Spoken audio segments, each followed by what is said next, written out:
So, good morning, good night, good evening, depending on where you're in the world, and welcome to another episode of Is It That Bad? Where we take a look at an album that maybe got mixed reviews, and we're talking about a legendary band with a legendary guitar player that in 1998 released their first, well, not their third album, but their Van Halen-III. And it was, they had a new singer in Gary Cherone, and when you have three lead singers, people, it can be, it's not as easy. So this is the album cover for Van Halen-III. So yeah, I remember when this came out in March of 1998.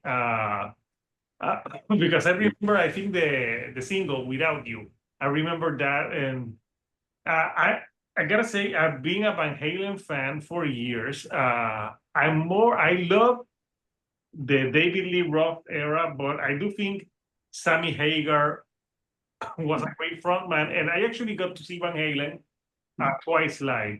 In 2003, I saw them with Sammy Hagar when they did that the best, like the greatest hits like tour, and then I saw them with David Lee Roth in Las Vegas for the different kind of truth like tour. So yeah, so I'm a fan, but this is an album that actually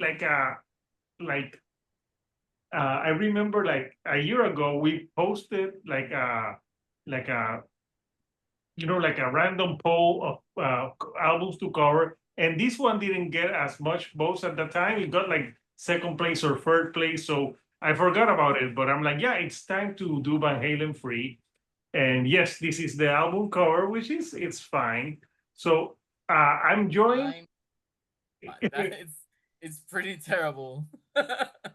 I mean, that font. Oh yeah, the font is pretty. Maybe they called Randy Macho Man to have the paint. I think the photo is just some public domain like stock photo, and they just put like the font on top of it. Yeah. And that's crazy because Van Halen had lots of money like to do a cool album cover. But I gotta be honest. When I think of cool album covers, that's not what I think of Van Halen. Because to me, their album covers, the only album cover that I truly believe from Van Halen that I like is 1984, to be honestly. But the other covers, the Balance one, it's okay. But yeah, this one's pretty awful. So I'm joined on this video. I have obviously JC Rock and Metal Reviews. How are you, JC? I'm doing good, thanks. We have Lorenzo the Professor. How's it going? I'm not as great after listening to this, but we'll get into that. We'll get into that. And rounding up the panel, we have the man, the myth, the legend, Rock of All Ages. This album fucking sucks. After that great intro that I gave you, like sometimes you just got to get to the point. Spoiler alert. So I mean, come on. People are not watching this video thinking like, oh, I wonder if any of them are going to like it. No. You never know. You never know. You'll be surprised. You can be surprised. We've had some like surprising things in the video. So and obviously I'm here. So we have the 3 rounds. On the first round, we give our first impressions on when we listen to this. Then we have round number 3. Number 3, oh my God. Round number 4. Oh, what the hell is wrong with me? Round number 2. I forgot to count Van Halen. This album has me all like screwed up in the mind. So round 2, where we pick 3. Spoiler alert, I picked 5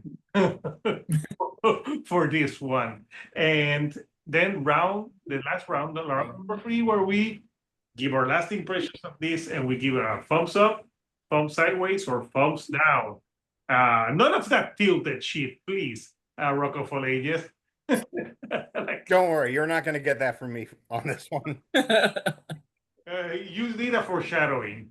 We're gonna start with JC, then do Lorenzo, Rock of Ages, then me. So JC, your initial thoughts on Van Halen-III?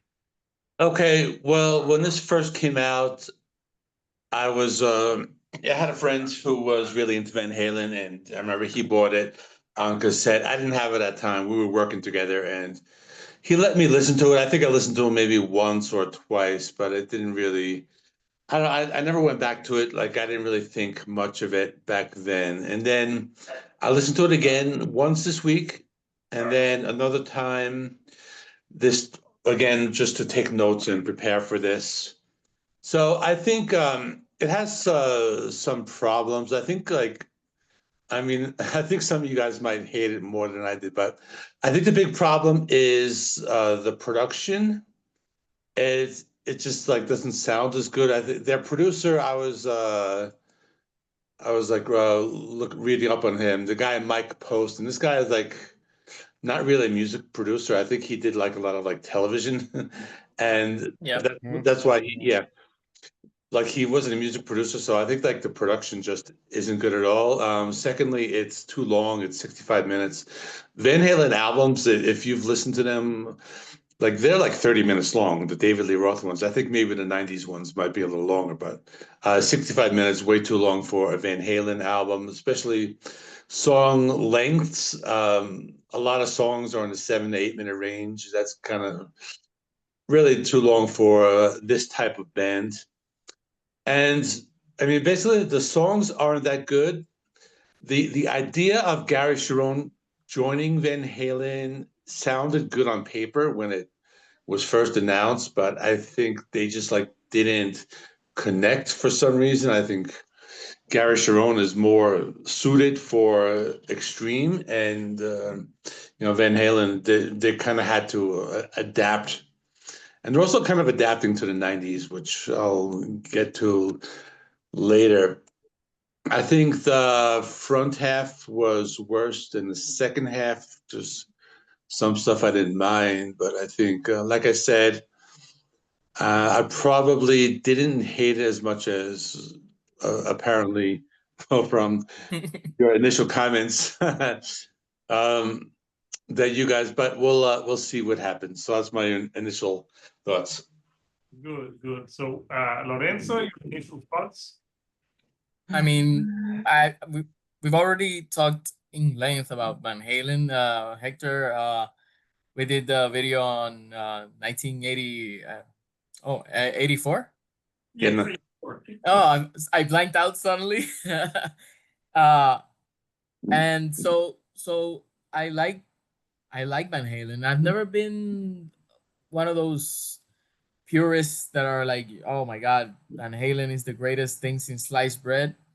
I appreciate that they've been incredibly influential, whether it be to guitarists all around or to frontmen who who emulate the style of David Lee Roth. Um, but you have to be honest. This album was doomed from the start. It had no chance.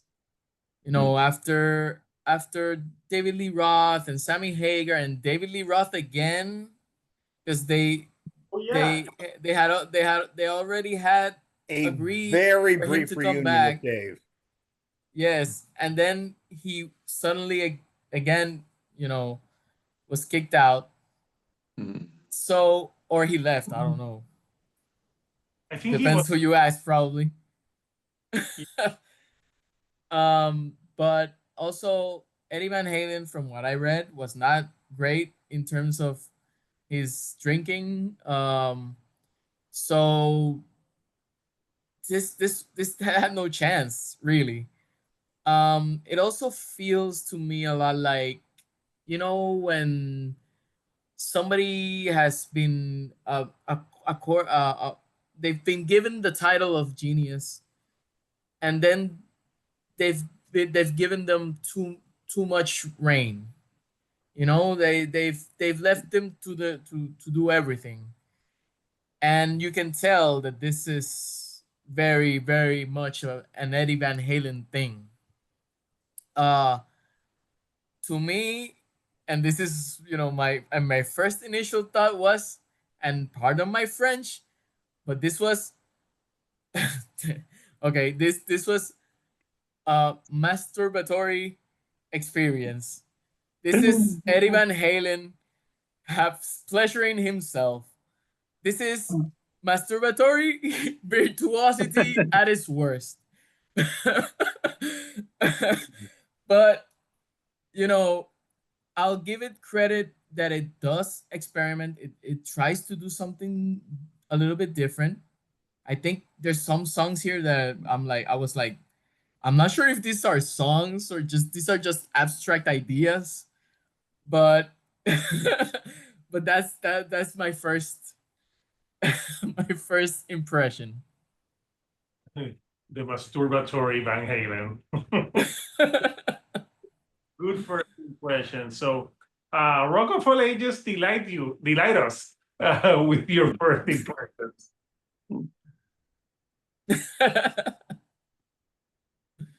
Hector and I had talked about making this episode 100, but better late than never. I had heard this album before, so this is not going to be a first impression. Van Halen was a great band. Extreme was also a good band. Van Halen, fronted by Gary Cherone from Extreme, could have worked. But no, it didn't work here. But that's not Gary Cherone's fault, but I'll get back to him in a moment. Sammy Hagar once said that Eddie Van Halen can't write songs. He can write awesome riffs, but when Sammy was in the band, he decided the structure of the song. And I assume that's also how it worked with David Lee Roth. However, in 1996, Sammy left the band, and as Lorenzo mentioned, their reunion with Diamond Dave that same year was short-lived. My guess is Eddie was sick of people telling him what to do because, he's fucking Eddie Van Halen.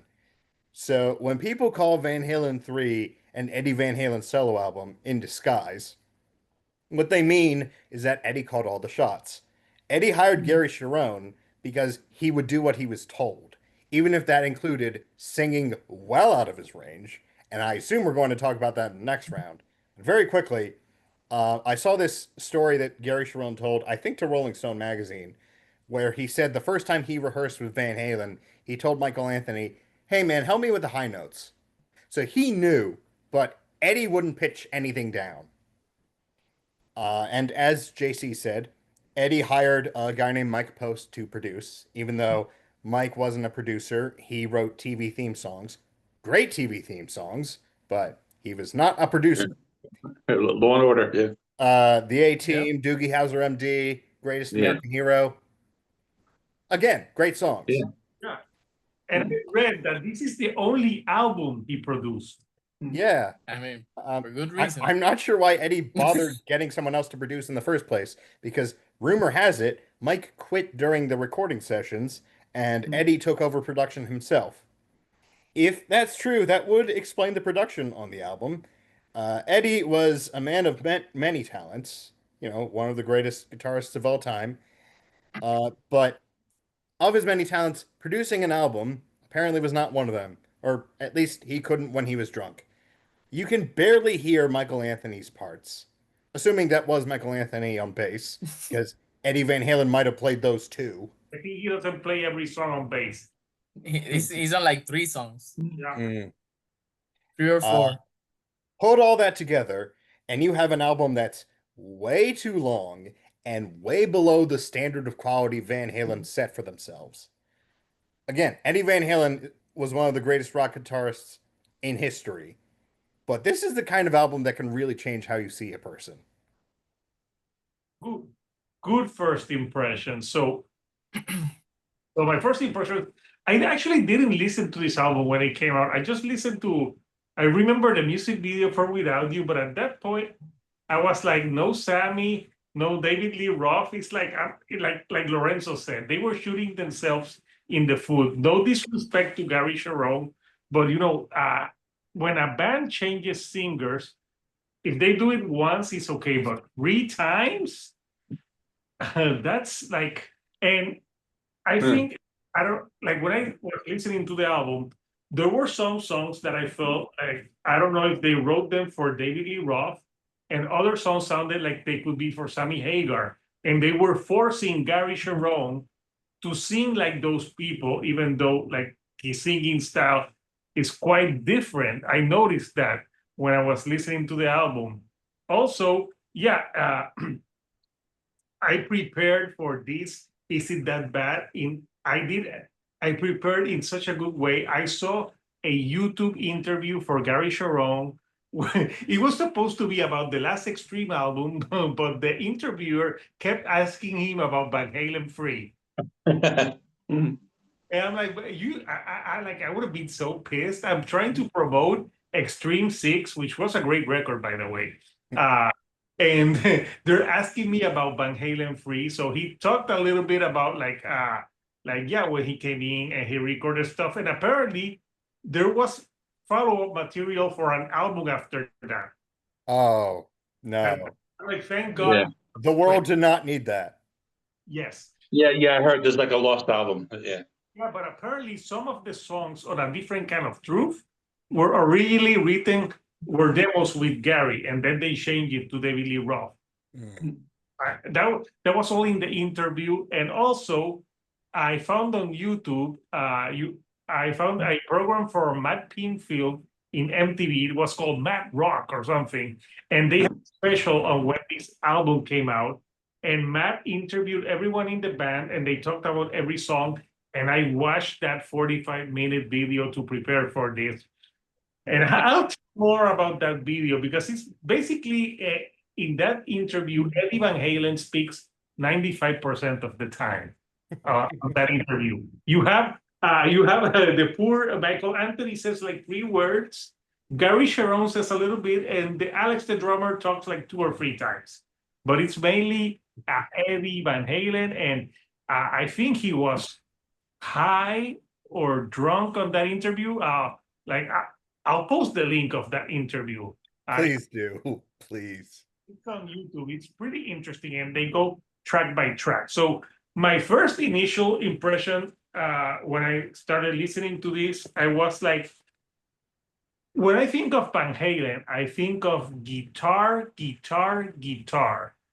And this album has some semblance of guitar here and there, but it's like wankery, like what Lorenzo said. It's like half-baked ideas.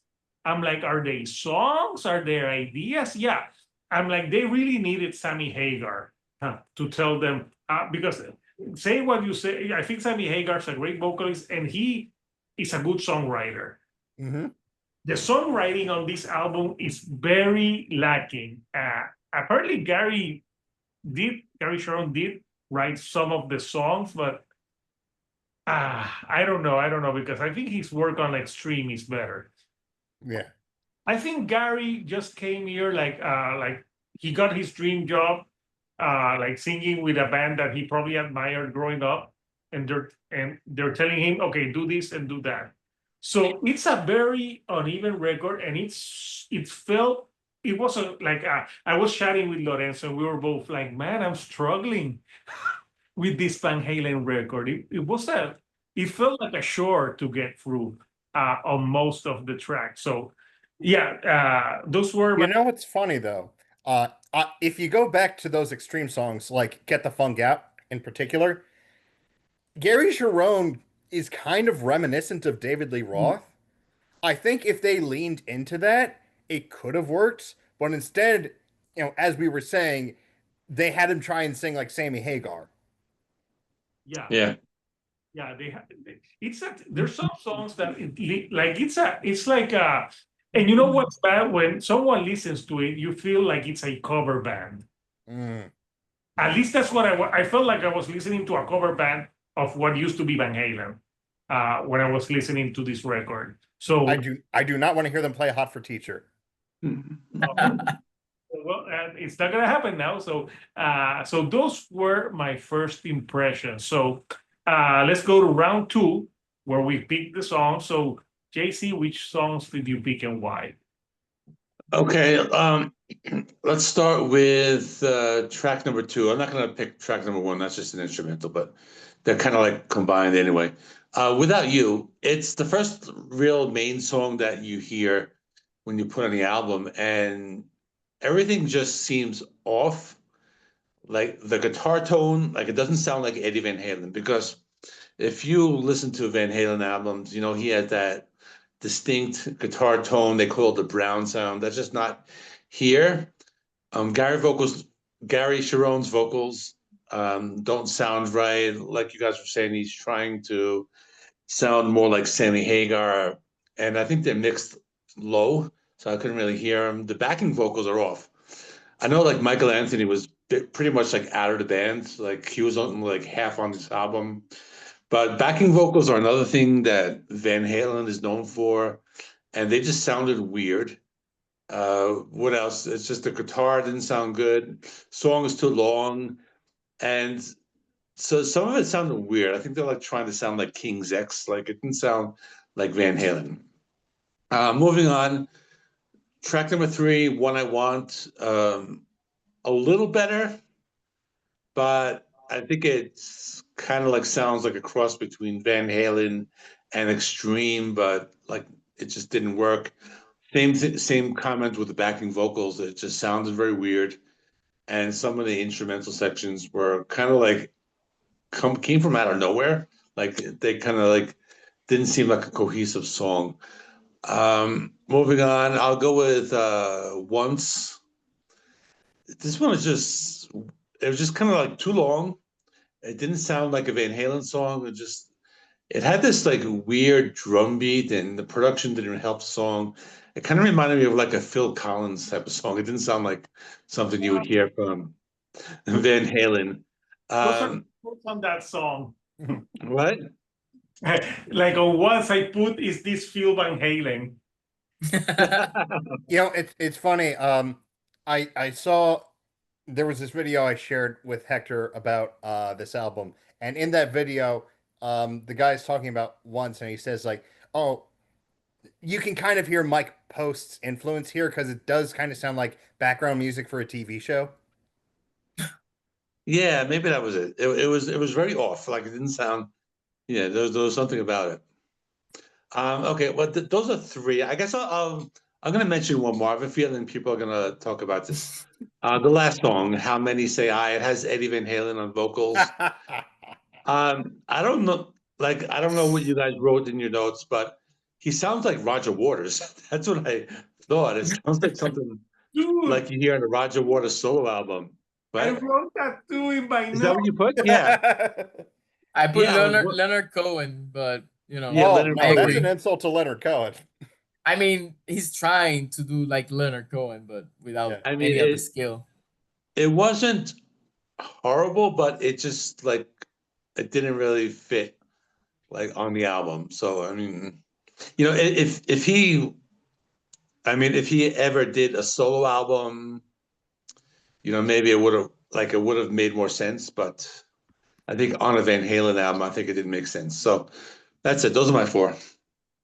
You know, it's funny. I was talking to another friend about this album, and that song, he said it sounds like he compared it to Roger Waters and said, "Oh, it sounds like something he would have put on like Amused to Death." And I'm like, if he Yeah, did, it would have been the worst song on there. yeah, something like that. Yeah. But it's funny that I had the same notes as JC. Right. Me and JC were thinking the same thing. So, what about you, Lorenzo? How many songs did you pick, Lorenzo? I actually picked 6 songs. Fuck yeah, dude. I mean, I did not like many of these songs. Um, I I picked Without You as well. Mhm. Um, it, it's surprising because I think this was like one of the. It was the I think single. It was the it's first a single. single. It's the first single, and it's the first actual track, which is totally it blows my mind because it's you know I don't think Gary Cherone is bad. He's a good singer. I've heard him on Extreme, and he sounds good. but the the mixing, I think the production here really doesn't help, and I think he's kind of reaching. He sounds too stretched, too strained to me, to my I don't know anything about singing, so but it sounded like he's stretching his voice here too much to try to reach where this song is trying to reach. It's just kind of limp. I felt it sounds it's not, I agree with what JC said about the backing vocals. It sounds just strange. It feels like an incomplete song. And that's saying a lot because it's like 7 minutes. I think this is a long one. I don't remember right now, but I think I'm confusing it right now, but it doesn't matter. It's just it doesn't sound like what I want a Van Halen song to sound. Like the first Van Halen song in an album, it kind of feels pretentious and unnecessarily long to me. Um, I picked From Afar. Mhm. I liked the intro to the song. I was into that intro, and then it's again too long. It overstays its welcome. I don't think the solos are great here either. They sound terrible, and I'm not saying the playing the everybody knows that Eddie's skill is unmatched, but it's in the mixing. I think it sounds horrible. Um, it's almost like noise at the end. This song, the ending of this song, I was like, oh my god, I like this song. This is gonna be interesting. And then the last part of the song was like, what is this? Um, I hated Dirty Water Dog. I hated Dirty Water Dog. It's just here the singing was bad. The the guitars, I didn't think they sounded great. Like you can't hear the bass to save your life. I think this album would have been helped with an actual rhythm section. Uh, it it's just and the lyrics are so stupid as well. Uh, it's just it feels like half a lot of half baked ideas to me. Once the vocals are horrible. um, I hated the pseudo intellectual lyric bullshit thing that they're trying to do here. I mean, there's an actual line saying present can't ever be past. I mean, it's just lame. It's like trying to pass off some some intellectual stuff that's just obvious stuff, you know. Um of course I hated Year to the Day. Mhm. Why? Why did they have to do an 8 minute song? It makes no sense. Eight and a half minutes. And it's sadly I think it's probably Gary Cherone's best singing on the album to me. Mm. But the music is so uninspiring, and road virtuosity ruined this song completely to me. It feels like he's just he's trying to do his virtuoso thing to do his virtuoso thing. It's the There's nothing there. The What? wankery, yeah. wankery. Wankery. The wankery. Please, Eddie, stop the masturbating. Exactly. And then how many say I mean, like I said, I mean Eddie can do a lot of things. Singing is definitely not one. He can probably do spoken voice.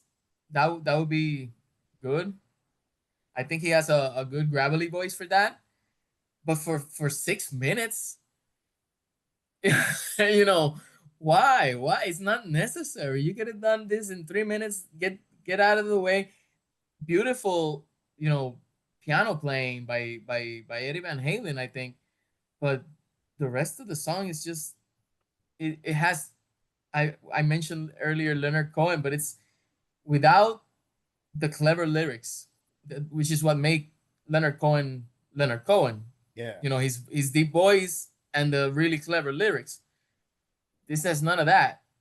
So I picked half the album and didn't even pick the instrumentals. You know what's, oh yeah, there's an instrumental primary that does nothing for me. You know what's interesting? That last song, How Many Say I don't know if you guys heard it, but there's a part in the piano that I thought that he was just doing the piano from Right Now. The Oh. tongue.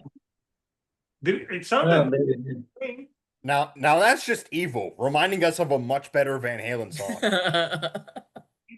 there's a part that sounded like that track. Yeah, good ones, Lorenzo. Good. Lorenzo, although Hector, I think you were thinking about better albums while you were listening to that song. Your mind was what are you waiting was thinking about right now? Turn this off. That's what my mind was saying. Turn it off. So yeah, good. Lorenzo, you almost gave us like a thesis, like Well, he is the professor. like the dissertation. You should make your students listen to this album. or if If they they get fail a bad grades, test, I guess. If they You got to fail a sit down test, for an hour and 5 minutes and listen to this album. Yeah. So, good ones, good picks. So what about you, Rock of All Ages? I'm going to start, since Lorenzo mentioned Dirty Water Dog, I'm going to give that a dishonorable mention. Fourth worst, I mean, any of these could be the worst song, but fourth worst is Without You. This song has too many parts. I don't know if the band was trying to make a multi-part progressive rock epic like King Crimson or Rush. However, the song doesn't spend enough time on a single idea to flesh it out well before moving on to the next part. It sounds clunky, even without taking into account Gary Cherone's vocals. And as we were saying, Gary Cherone is a perfectly good singer. I went back and listened to some old Extreme stuff. I gave a score to their song Wholehearted in my 1991 video. I was like, you know what? This song's really good. And he sounds really good on it. But not on here. God damn, not on here. Third worst, One I Want. The guitar solo is alright, but the lyrics are god fucking awful. Let me give a little taste. Boogeyman, he's giving me the creeps. Sandman, kicking mud in your eye. Piano Man, in the mood for a melody. Points for the Billy Joel reference, I guess. No. And then Strongman, yeah, he knows how to cry. Deep, man. It sounds like Eddie's kid, Wolfgang, was like 6 or 7 when this album came out. It sounds like he wrote these.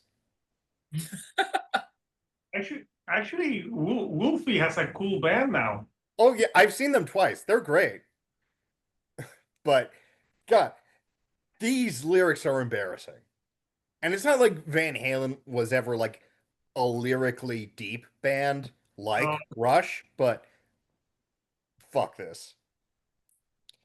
And then second worst song, Fire in the Hole, terrible lyrics and vocals.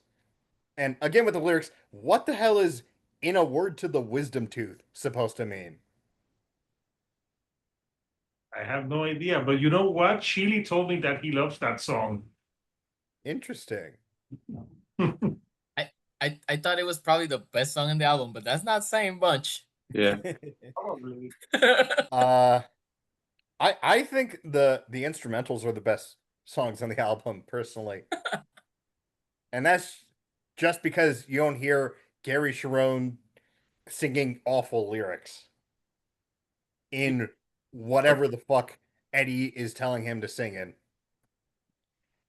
The worst song on the album for me is From Afar. It moves too slowly, and Gary sounds awful. Those are my songs. Nice. So I have some different picks that no one has picked. So the first one I'm gonna talk about is Jose, Josefina. Josephina. I put what is this shit? Music for a canto or a telenovela? Like, is this some Disney shit going on right here? I thought that song was fucking atrocious. Josefina. Just that name. It's not a pretty name. I'm sorry. It's not a pretty. Josephine is a pretty name. Josephina, I'm like, okay, sure. It sounds like Honestly, the name is the least of that song's problems. Josefina That is true. sounds like a 90-year-old woman. So yeah, I picked that song. I also picked Without You because, first of all, that intro where they're just playing, I'm like, that intro was so unnecessary. And since I saw the interview with Matt Pinfield, originally that was part of Without You. They were gonna put it as a one whole song, but then Eddie Van Halen saying like, no man, this is a new Van Halen. It's a new world. I'm like, those drugs are kicking in, Eddie. On that interview. So yeah, it's just when I listened to that and I saw the music video too, like I don't know, With them in the igloo. in the igloo. I'm like, were they trying to do like a Metallica video or something? I don't know. It's a weird song, and like having that as a single and the start of the album, it drags. I mean, when this album came out, Reload had just been released. Oh yeah. For what it's worth. Yeah, but I actually prefer to listen to Reload to this. There's some good songs there. I picked the song once, and I put, like I said, is this Phil Van Halen? And I don't know, there's a part in the song where I started singing, I can feel it coming in. In the air tonight. That Oh would Lord. have been better, but yeah, it's a very weird track. And I have two more, so I have six too. Oh, I picked the one I want because the lyrics are atrocious and the music is quite generic. So, and even they're trying to do they're trying to do that gam vocals that they did more when they were with David Lee Roth, but they don't sound as great. And the last song I picked was How Many Say I. I don't know, it's just too long. The piano's okay, but the singing is atrocious. And having that as an album closer, it felt like so weird. So yeah. And I also put sounds like like a Roger Waters song. So like I thought Roger Waters. So yeah, those are my, how many did I pick? 5, 6? Six. I picked 6 songs. So half the album. And you said the instrumental primary, which is a guitar instrumental, it's not good. I didn't pick it because an instrumental, but when you compare previous instrumental like Eruption, Yes. like like primary, it's just like Eddie Van Halen is maybe because he was one hand in the guitar and the other one on his penis masturbating. Why the primary never happened. So yeah, so those are my picks. So now we're going to the third and final round, where we give our final impressions and we vote thumbs up, sideways, or down. So JC. Okay, I mean, I'm kind of torn. I mean, the first a couple songs were pretty bad. Like the first ones I didn't like. From Afar, I liked the beginning of it, but like I said, it kind of went on too long. Dirty Water Dog, it's had some stuff that was okay. I don't know, kind of sounded a little funky, almost like extreme. Fire in a Hole, that was probably like the most like Van Halen sounding song. But again, it could have been better if it was like, produced or mixed better. That one had potential. Josephina, I thought it would have been better if it was like all acoustic. I think like the electric guitars sounded like a little too like twangy, or So I think as an acoustic, like a more than words type of thing, that might have worked. But Year to the Day is like this like prog rock song. It wasn't horrible, but wasn't good. Ballad or the Bullet. I don't know. It's kind of like almost grungy or something like that, but with like blues rock. And I mentioned the last song, so I'm kind of torn. I'm gonna go a sideways. I'm gonna go sideways. I think there's like a little bit here enough to save it, but I don't know what the rest of you guys are gonna do, but I'm gonna go sideways. I'm going sideways. Yeah. Turn out like I'm all out of faith. This is how I'm torn. So my singing is atrocious. I would It's better than Gary Cherone on this album. no, man. Maybe I could have been the fourth singer. Yeah. So People, just go back and listen to Pornography. Gary Cherone sounds much better on that album. no, and the last album by Extreme, number 6, which came out I think in 2023. I know I reviewed and JC reviewed it as well, and there's Yeah. first I think like did they have 6 albums? I think they're pretty much all good. Yeah. and Nuno Betancourt is an amazing guitar player. Oh, totally. Yep. Apparently, he's sick of playing more than words, though. I mean, like yeah. So we got our first fall sideways. So like Lorenzo, your last thoughts on those? I mean, I already said that I felt like this album was a lot of half-baked ideas that were made worse by just no editing. There was nobody telling it feels. I don't know, I wasn't there. But it feels like nobody said no to Eddie Van Halen. Where's Rick Uh, Rubin when you need him? what? Where's Rick Rubin when you need him? I mean, I think he was busy working with the Chili Peppers at this point. Probably. oh yeah. Oh yeah. So he sort of produced this album as well. He did the guitar parts, he did the bass parts, he did a lot at the piano, he did almost everything on this. So, you know, a lot of the blame for this album has to go to him. I don't want to like pile on to Gary Cherone because I just don't think he was right for this material. I feel like they should have fixed these songs to fit Cherone's voice because I think he's a great vocalist.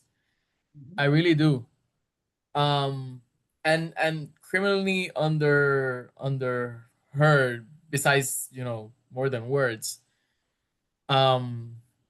So I was sad because I wanted to like this because I wanted to have something, I wanted it to be Van Halen, and it just doesn't feel like Van Halen. It feels like nothing here was it feels like the songs are incomplete. There's no riffs. There's no good riffs here. There's no memorable riffs. Can you remember a riff from this album? I mean, No. Maybe or Ballad even of the Bullet? maybe I think that's probably the riffiest song on this album, and that's not saying a lot. And Van Halen is known for great riffs and memorable riffs. I mean, Running with the Devil, who can jump. What a hell of an Panama. introduction. Like, It's like first song in the first album, Running with the Devil. That is how you introduce a band. and so even if I was like, okay, so the songs have no great riffs, no memorable riffs, maybe the solos are memorable. The solos aren't memorable at all because the mixing is terrible, and the style of the solos is weird. There's stuff piled onto the sounds of the solos. There's sounds. It's just like wall of sound gone awry. Um, it's just it's it's a train wreck. I mean, there's not for me. I can't for the life of me find anything good to say about this album. Uh, I can't even say that it's short because it's freaking super long. Lorenzo, show me on this picture where the ball hurt you. I mean, it hurt me lower than where it's hitting him. Right on the nuts. Right on the nads. It's I mean, it's sad. It's sad, really. I feel saddened by this album because I when I think of Van Halen, I think of memorable songs. I and and even if an album is not the greatest, there's stuff there to remember. There's stuff there to kind of cling on to. But even if you like David Lee Roth more or like has Sammy Hagar more, um, but there's nothing for me here that works, and it's sad. But true. Dead. Oh, wait. No, Metallic's gonna sue me. So we have Watch out. a thumbs down. So Rock of All Ages, I think you already said it at the beginning. So, but your final thoughts and both. Yes. So, I think the album cover was supposed to be the band's way of saying this album goes so hard, it's going to be like you got hit by a cannonball. And in a way, the album is hard to listen to and hard to hear a once great band make something so terrible that drags on for so long. Van Halen 3 is an absolutely miserable listening experience. I kind of wish that it like legitimately was an Eddie Van Halen solo album. It would still suck, but then it wouldn't be a stain on the legacy of one of the greatest rock bands of all time. Rock and peace, Eddie, but this is a hard thumbs down. Yeah. So that leaves me, and you know what's interesting? After this album, they didn't put out a record until 2012. Mm-hmm. It was a 14-year gap. 14, yeah. So that says a lot about like this album, like when because then they after this they went and regrouped and did that tour with Sammy Hagar again. And I saw an interview for Sammy Hagar when he said that tour is like one of his worst regrets. That tour was miserable. Eddie was high for all the tour. I saw him play here in Puerto Rico, and I remember he was like smoking and without a shirt, and I enjoyed that concert, but I don't know if that was like part of the thing. Fun story, anecdote. That Van Halen concert was the first rock concert in the stadium it was a new stadium back then, and it was the first rock concert on that that they had on like one of the first concerts. Lorenzo, did you went to that concert? I wanted to go, but I was you mean the first one, the one in 2000. Yeah, the one they played with Sammy Hagar. 2003, I think. I was just starting college, so funds were low, and it was quite expensive for me. I think it was like 120. Yeah, I didn't eat for 3 days after that. I'm sorry. Yeah. You could see Van Halen for $120. I wish I had that. Yeah. That was back in 2003. Yeah. I was 8 years old in 2003. I didn't have any fucking money. I know. Yeah, I was in college and I didn't have any money either. I was starting to work. I had some money, but not that much. So yeah. So yeah, the album, it's like I said, like we all said, it's a weird album, and like I don't like the lyrics. Yeah, they're bad, but I never listened to a Van Halen album because of lyrics. I listened to them because they felt like rock star, and it was that guitar, that hook, those riffs, like fucking Panama. Like there's no Panama here. That's my favorite Van Halen song, Panama. Oh, Like that.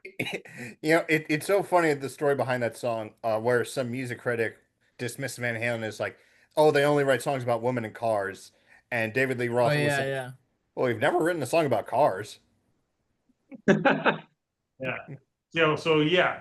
So this album, yeah, it's like I said, it's a struggle. It was a struggle for me, and like Lorenzo, I'm a Van Halen. I was kind of, because sometimes with some of these albums, I'm like, yeah, I know they're gonna be crap, but this one I felt sad too, because obviously Eddie Van Halen was a legend of a guitar player. Obviously, no one's gonna take that away from him, but this album just felt like a mistake that cost the band a lot, because like it really, like, if this album wasn't put out, I wonder like if they would have been more consistent.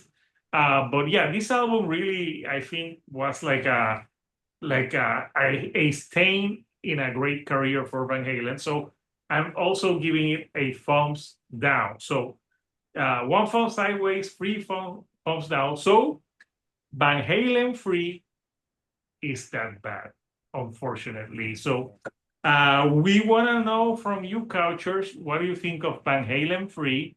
And I gotta say also, I don't blame Gary Cherone for this. I think No. they should have done a record like that fit the singer that they had. So it was a disservice to him. Also, I read that like they hired him and like 3 months later they were recording this album. So it's like there was no time for him to even acclimate himself. Yeah, no, yeah. So I'll post the link of that MTV Matt Pinfield when they talk about all the songs, and when I was watching that, even Matt Pinfield was giving them praise. I'm like, I think he's being nice because like I would be too. It's yeah. like, Yeah, on of one course. hand, it's Van Halen, but on the other hand, it's Van Halen 3.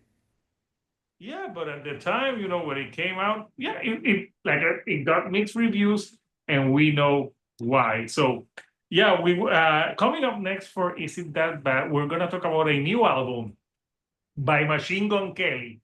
Hell yeah. Yeah, I don't even know what the album is named. I'll have to the new one. That will be next. We'll talk about Machine Gun Kelly. Hooray!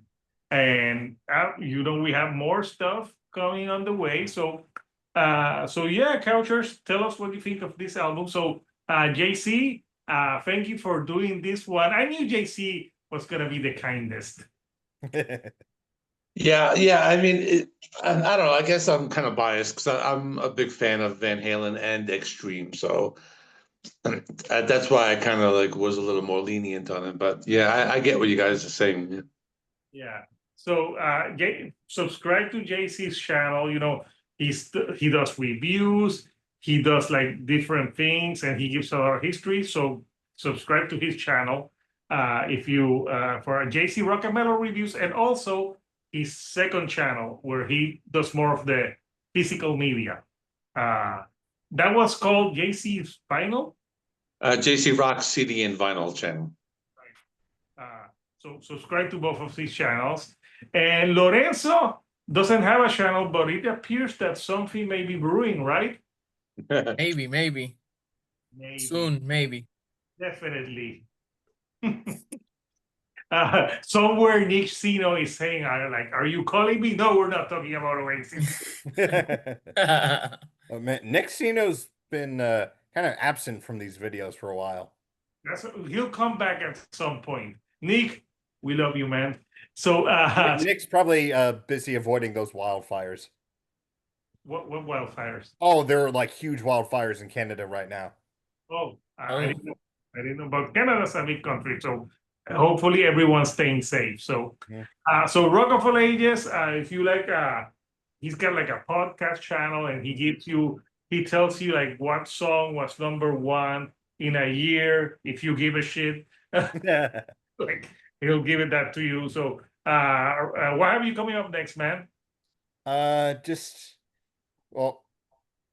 it will have already come out by the time this video goes up, but the day after we record this, I have a new video going up about like some songs from 2011, and then towards the end of the month, there's a video that I did with Matt from Diazable Reviews, and then in September, I'm having my 100th episode. Oh, cool. Nice. Nice. So coming up for for the channel, I have interviews. If you haven't watched it, I had a huge interview this week with Andy from Halloween. That's up right now. And also I'm trying, I think I'll review if you I reviewed hopefully the new Baby Metal album on the channel. So Baby Metal's insane live. Yeah, I've actually never gotten into them, so maybe who knows about this album. So, and obviously the new we'll talk about next the new Machine Gun Kelly. So Also, Hector interviewed Ralph Sheepers from Primal Primal Fear. Primal Fear. That's another big. Nice. Dude, it's Ralph Sheepers. I haven't seen the interview yet, but I'm gonna watch it soon because I think Ralph Sheepers is probably the most underrated heavy metal vocalist there is. That guy is a beast. Cool. Yeah, he's been on a lot of stuff. Yeah. He's a cool dude. And that interview hasn't like the Halloween one is blowing up, but the Primal Fear is like I'm like what the hell, people? Primal Well, like Lorenzo said, he's underrated. Yeah, super underrated. I think as a band and as a vocalist, that guy he should have been the vocalist of Judas Priest.